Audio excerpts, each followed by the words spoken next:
Dragon Ball Z, by far one of the most influential animes to ever exist. Even if you never watched it, I know you've seen this guy before. You see, me, I grew up Mexican, and I know you're thinking, what does that got to do with anything?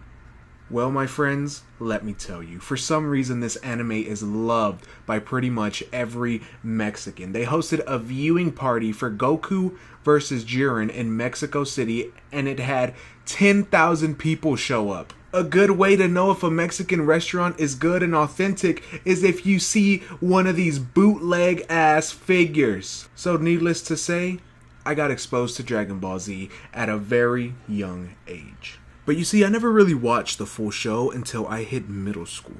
Before then, there was a certain game I played that was pretty much my only way of knowing the story. That game was Dragon Ball Z Budokai. I loved this game. I remember me and my brother would play and I'd always get my ass kicked, but I didn't care. I was having fun. But one thought was always in my head. It would be cool if they made a Dragon Ball Z game that told the whole story and let you experience those areas and events in a full 3D setting. But you know, life hits, and that thought quickly left my head until I heard of a game called Dragon Ball Z Kakarot. I have to play this for my young self. So let's get into this game and see if it makes little me happy. Like we always do, let's talk about the story and see if they do the anime justice. The game starts with Gohan stumbling across Goku, who's meditating. He's doing image training, aka our tutorial for the game. In this image training, we fight Piccolo. After that, we get our main objective, stop the Saiyan invasion, putting us right into the Saiyan arc. We get a glimpse of Raditz, Nappa, and Vegeta, the big bads. Turns out Kakarot, or Goku, is Raditz's brother. So since this is a retelling of the story that's based on a show, I won't go into much detail. So we have the super important task of getting Chi-Chi some ingredients. We get home to our loving wife, Chi-Chi. She says we gotta take Gohan to meet the others after she does some cooking, of course. Anyway, time to go to Roshi's. We get to Kame House for a touching reunion with Bulma, Krillin, and Roshi. We kick it with the boys for a little bit, but we got trouble. Raditz is here. He shows up and starts to cause all kinds of trouble. And by trouble, I mean kidnaps our son. So to get him back, we team up with Piccolo. But wait, isn't Piccolo bad? Yeah, but no one remembers, so who cares? Anyway, we fight him, Gohan gets mad, and Goku sacrifices himself.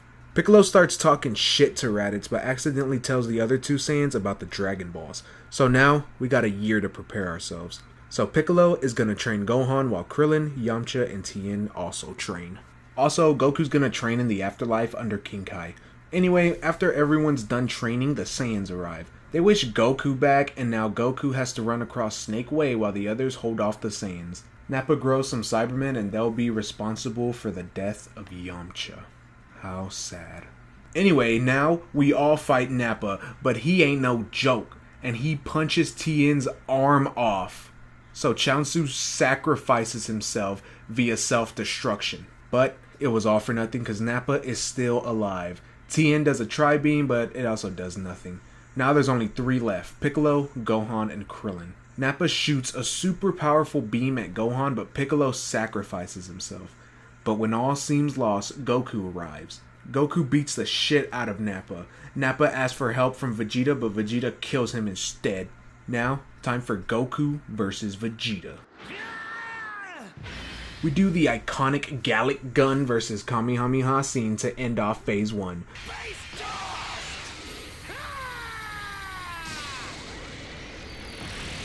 Vegeta turns into Ape mode to start Phase 2. Goku puts up a good fight and tries to end it with the Spirit Bomb, but Ape Vegeta isn't done. This is where Goku gets messed up bad. This is where Gohan and Krillin decide to go back to help. Gohan and Krillin distract him, then Yajirobe cuts his tail off. Now Vegeta is back to normal. Goku gives Krillin the energy for a mini Spirit Bomb, then Krillin throws it at Vegeta and he gets hit. Vegeta's one strong bastard though and is back for more, but Gohan turns into the ape, meaning trouble for Jeets. He quickly cuts the tail off, but Gohan lands on him, finally taking him out. Vegeta calls his paw to get the fuck out of there, but Krillin is about to kill him. But Goku tells him not to. AKA makes the best decision ever. He saved the show. Vegeta leaves, putting an end to the Saiyan saga. Now, our next move is to go to Planet Namek to get the Dragon Balls and bring everyone back. After Gohan gets the worst haircut known to man, everyone meets up at Kame House and gets ready for our trip to Planet Namek. Also, Vegeta's back and he's ready for action. He rushes to Namek to stop Frieza from getting the Dragon Balls. First order of business is getting our hands on the Dragon Balls, but evil strong energy. We go to get them, but notice a Saiyan spaceship lands. Anyway, Frieza hates Vegeta, so he has Datara and Zarbon to kill him. Also, Goku's gonna pull up in like 6 days, so there's that. The Dragon Ball race continues. Gohan and Krillin pull up to a village and witness Frieza and his people murder the whole village and steal the Dragon Ball. Gohan steps in to save Dende.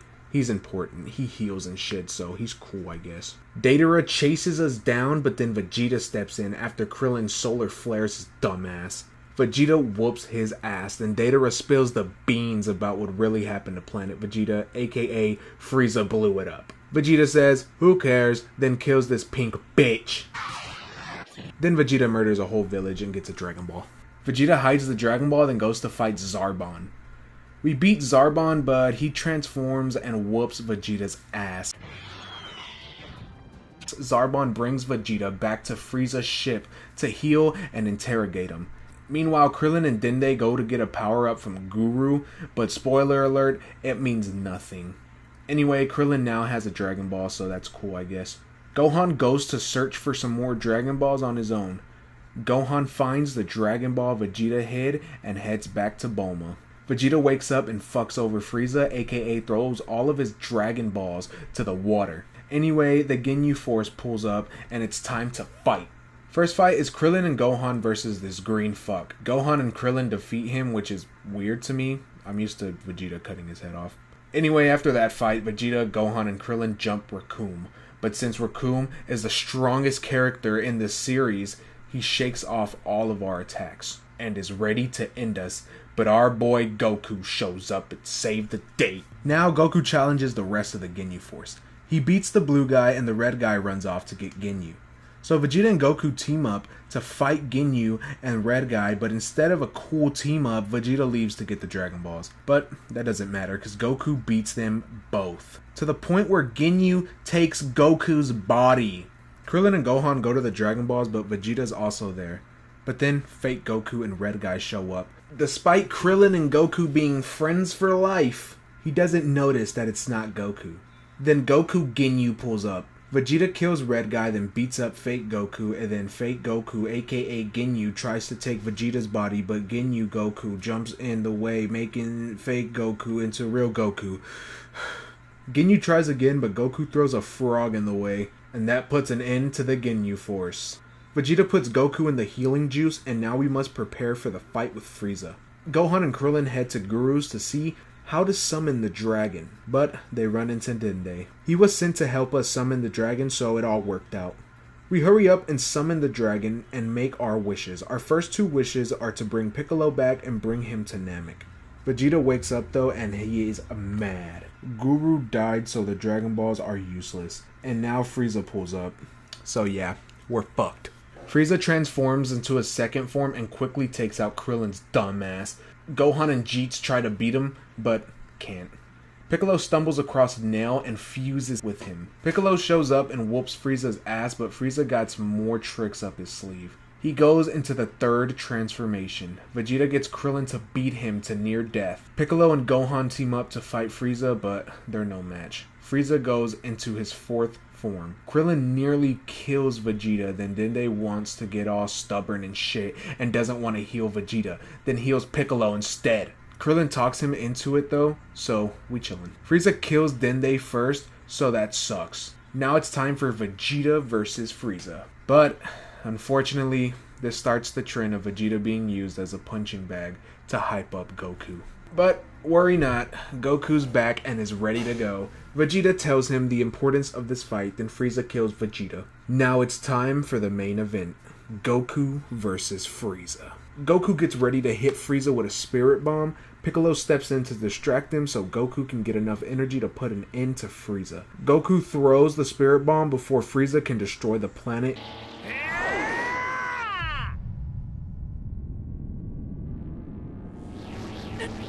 No! I will not be defeated like this! But it's still not enough. Frieza returns and puts a hole through Piccolo and kills Krillin. Krillin! No! Let him go, Frieza! Goku! Pushing Goku over the edge. You're gonna pay for that!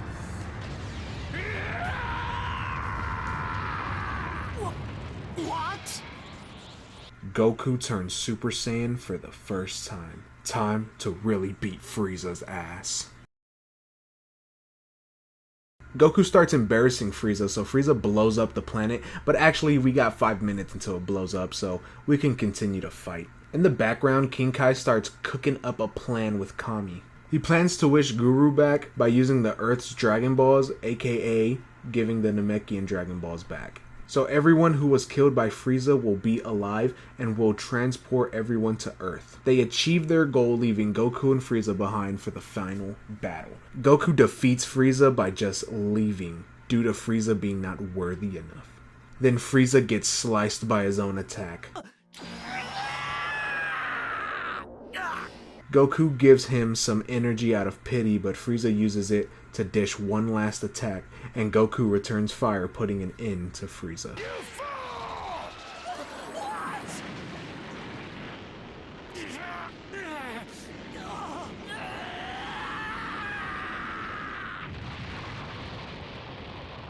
Goku looks for a ship to return back to Earth, but it all looks hopeless for Goku. The planet finally explodes. Vegeta and the other Namekians stay with Bulma while they wait for the Dragon Balls. They wish back everyone who died in the Saiyan arc. The Namekians get their planet back, officially putting an end to the Frieza arc. Now to the next, the Android Saga. This one starts a year after Frieza. Speaking of Frieza, he got whooped so bad that he brought his dad. They're finna pull up to Earth. All of Earth's warriors gather to see what they can do. But some mystery cool guy with the sword pulls up and absolutely fucks up Frieza and his dad. He does this by turning Super Saiyan, so that's weird. The others go check who this mystery guy is, but the mystery guy tells them to come wait for Goku. We wait 3 hours, and sure enough, Goku arrives. The mystery guy talks to Goku in private and finally spills the beans on who he is. Turns out this guy's name is Trunks.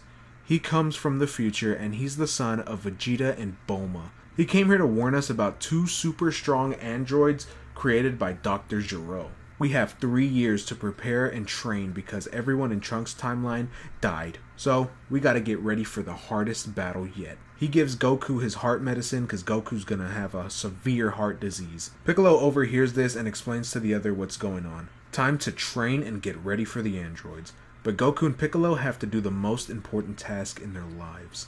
Get a driver's license. Yeah, they fucking did it. They put the best filler episode to ever exist in this game. Anyway, the 3 years pass, so it's time to fight with the androids. Everyone meets up, including Bulma and baby bitch Trunks. Vegeta's missing though, so that's something. The androids make their move, so it's time to fight. The androids put a hole through Yamcha, and we go to them. Goku's fight has to be stopped because of the heart disease Trunks told us about.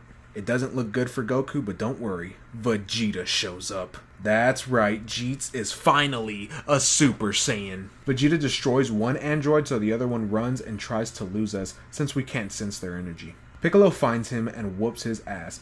Trunks shows up and says these aren't the androids he fought, meaning this timeline is already all jacked up. Gero mentions 2 other androids, then blows up Bulma for a distraction. Trunks gives the scoop to the rest of the gang. Bulma gives us the location of Dr. Gero's lab, so we can go fuck shit up. We pull up to his lab, but we already witnessed the 2 androids turn on Dr. Gero. But Trunks is wrong once more. Another android is released.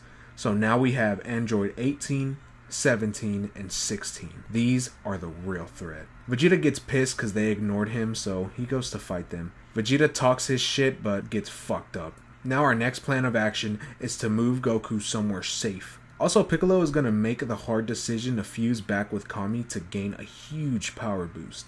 We move Goku to Master Roshi's and give Bulma a call, and she tells us there's a strange Capsule Corp vehicle in the woods. Trunks identifies this vehicle as his time machine, which is weird, so we go check it out. Investigating the clues, we notice something hatched out of this egg thing and left. This is confirmed by this gross exoskeleton thing. The town near the skeleton has suffered the consequences of that bug thing. Kami knows it's time to fuse with Piccolo. They fuse, and now it's time to deal with the bug monster.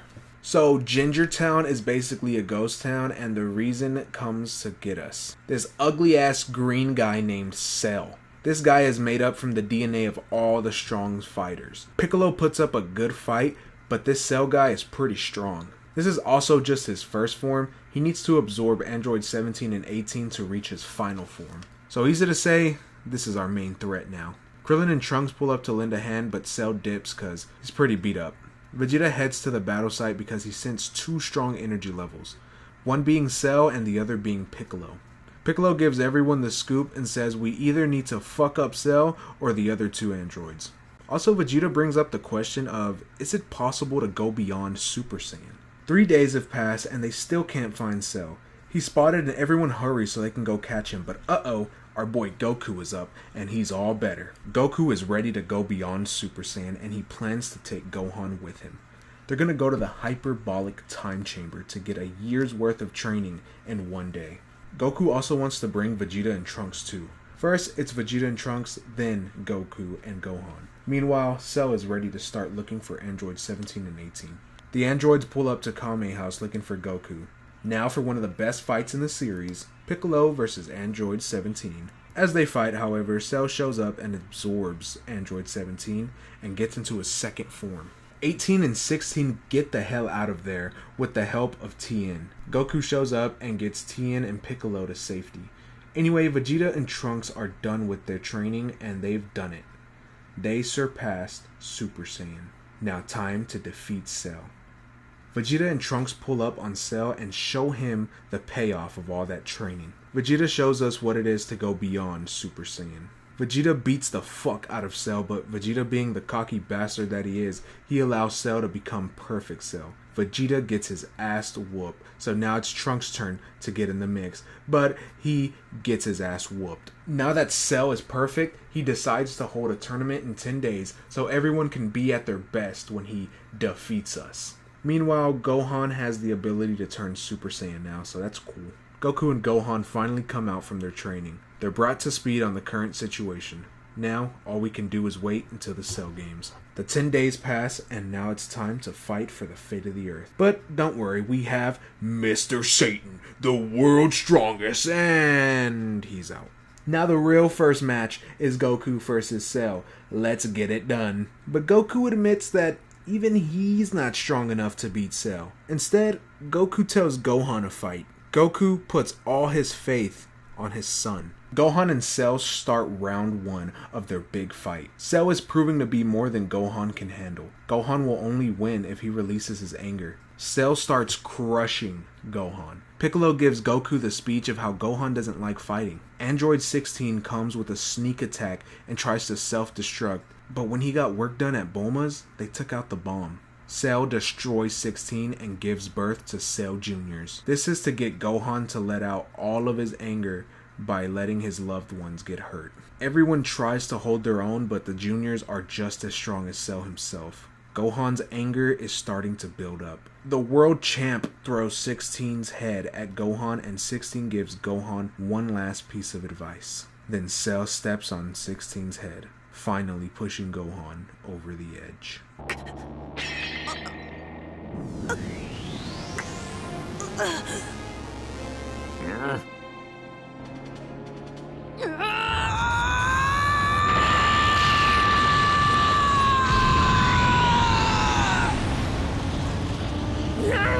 Now this is where the real fight begins. Time for round 2. Gohan destroys the juniors with ease. Gohan starts embarrassing Cell. He hits Cell so hard that he spits out 18 and loses his perfect form. But Gohan got cocky, allowing Cell to try to self-destruct. This blast is so powerful that it will destroy the entire planet. So Goku does the only thing he can. He sacrifices himself to save the planet. Cell is finally dead. Except no, he's not. He returns and puts a hole through Trunks. Vegeta loses it. Jordan!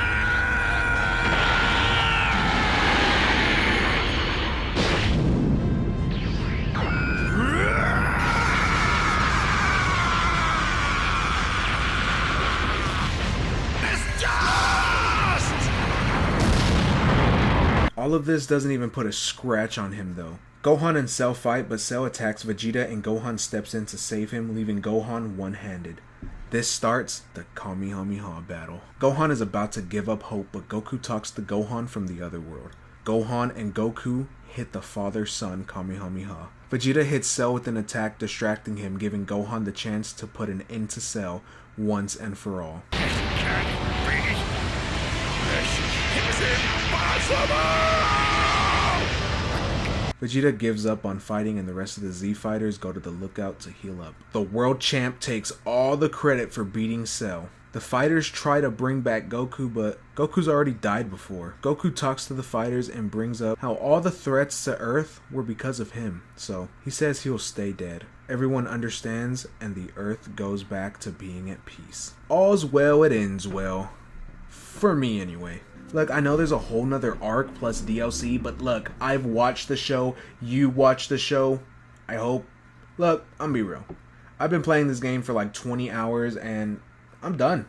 I think I have enough to go on from here.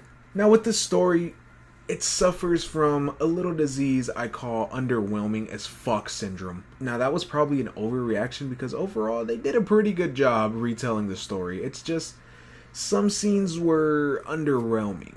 When Namek blew up, I was hoping to see Goku give out like that one dramatic ass scream. Y'all know the one. I didn't feel the weight of Vegeta's first Super Saiyan transformation. Like in the show, that shit was badass. He didn't even give the funny TikTok sound piece that everyone uses. I didn't care anymore. Y'all know the one. Tien was supposed to really give Cell the work right here, but he ain't even make a hole in the ground. I don't know, just the little things like that, you know. And I can hear y'all already saying, they can't add every single little detail, the game would be too long. And okay, you have a point, except for the fact that you don't. They had time to add all this bullshit fetch quest in between major arcs. They even sprinkled it in while the action is happening. So what I'm saying is, they very well could have took some of this bullshit out to make the actual story more impactful. But no, it's cheaper to add little fetch quests with the fight generic enemy number 517 payoff at the end. So this begs the question, just how far has money polluted the minds of the human race?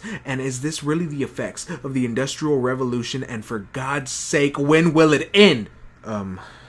Anyway, yeah, some of the story bits could have been more impactful next time. I don't know. Honestly, I do get why they had to add filler. At the end of the day, this is a game adapting a TV show, and you're gonna have differences because a show you're just observing, while a game you're in control. Get what I mean? But I don't care. I'm a faceless nobody on the internet, and I get to bitch about everything. Therefore, this game gets 1.5 shit fucks out of 3. I don't fucking... Alright, let's move away from the story and talk about the most important part of any game. The gameplay. So the combat is nothing complicated. You get one basic combo, but you can mix it up with key blast and special moves. I played on a PlayStation, so y'all gonna hear PlayStation buttons. Circle is your basic combo, squares is how you do the basic key blast, and pressing L1 gives you access to your special moves. You're allowed to equip 4 special moves at a time. You also have transformations and items. Transformations, pretty self-explanatory. It lets you transform into your super forms.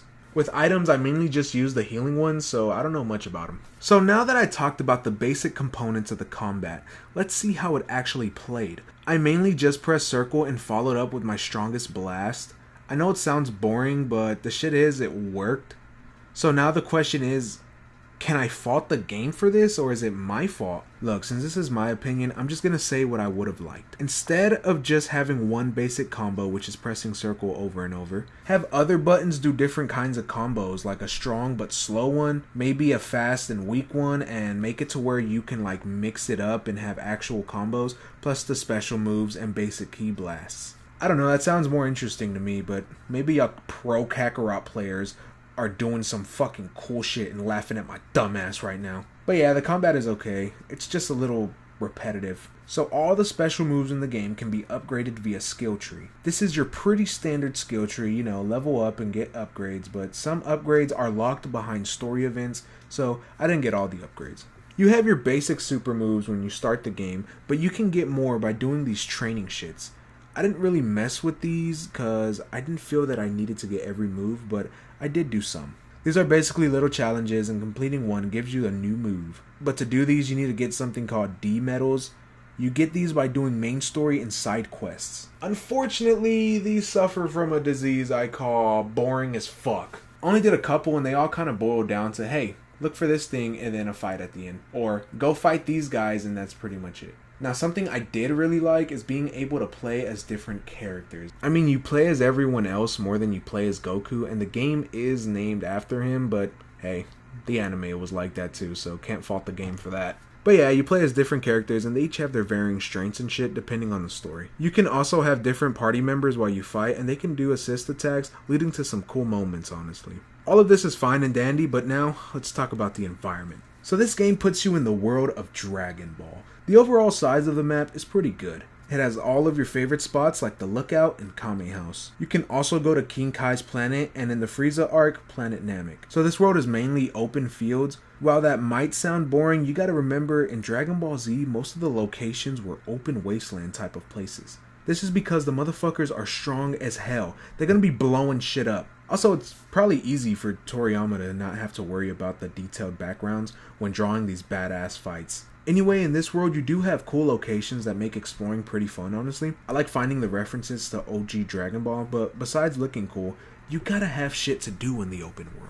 So, we got a couple of things to do. There's enemy bases scattered throughout a section of the world map that you can go destroy by using key blasts. I never destroyed all of them, so I'm not exactly sure what they do. You can also find these memory pictures things that give you a little memory, which is a little event from OG Dragon Ball. You also have the side stories, but I already talked about that, so next. The 7 Dragon Balls are scattered throughout the world and can be pretty enjoyable to find, but I only found them when it was mandatory before fighting Cell, so not really sure what they do. The art style for the game is obviously based off Dragon Ball, but honestly, it looks a little off. Not saying it's bad, it's just sometimes the models look weird. I get it though. Taking something 2D and making it 3D is hard, but come on. They've been doing 3D Dragon Ball games for how long now? Again, it's not bad. The game can actually look fucking beautiful at times. Like, look at this shit. Oh my goodness. But remember how I said the world is mainly open fields and the creator made it like that so it'd be easy and all that shit? Well, the world can look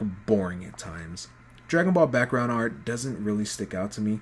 Don't get me wrong, the important places look cool as fuck. So does the cities. Like, this is some unique shit. But barren wastelands are boring. There's no other way to put it. So this game came out when every open world game felt it was necessary to add a cooking mechanic because Zelda did it, even though Minecraft did it first, bitches.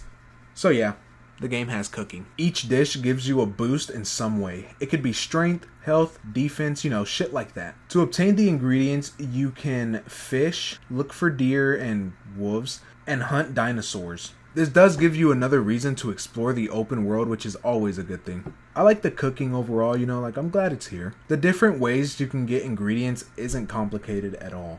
The hardest thing you'll do is wiggling your tail. I will fault the game. I was going to end the video right here, but I forgot to talk about another big part of this game. The community boards. So community boards are a way to help level up each skill. You have your overall, cooking, strength, development, god, adult, and adventure. Each section lets you level up the specific field you pick. You do these by collecting soul emblems. Each emblem does good in a specific area, so it's important to space them all out. But I just put them all in the overall section, so do what you want. And that's pretty much Dragon Ball Z Kakarot, I think. I don't know, there's probably more to it, but anyway, I hope you enjoyed.